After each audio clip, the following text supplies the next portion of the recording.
जैसे किसी कौम को मुत्तहिद रखने के लिए एक दुश्मन की ज़रूरत होती है, वैसे ही चैनल को चालू रखने के लिए मुसलसल कंटेंट की।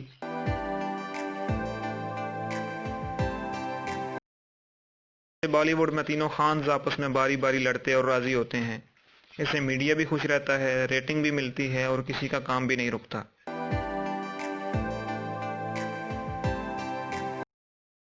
आप घर में अपने बहन भाई से लड़ते हैं, मोहल्ले में नेबर्स से लड़ते हैं, खानदान में कजन से लड़ते हैं, स्कूल कॉलेज और यूनिवर्सिटी में दोस्तों से लड़ते हैं। पर क्या आप इस सब की एडवर्टाइजमेंट करते हैं? नहीं ना।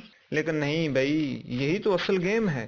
स्कैंडल्स ढूंढने से ज्यादा आसान चीज उन्हें खुद ही घड़ लेना है। अगर दूसरों के हकीकी स्कैंडल्स पर रिसर्च की जाए तो एक तो टाइम जाया होता है, मेहनत करनी पड़ती है, और फिर स्क्रीन शॉट्स भी तो दस्तयाब नहीं होते ना, जो आपस के प्लांटेड झगड़े के वक्त संभाल कर रख लिए जाते हैं।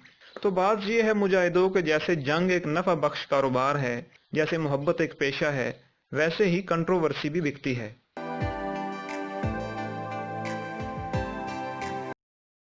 अमेरिका मारने वालों को असलहा देता है और मरने वालों को अमन के नोबेल प्राइज।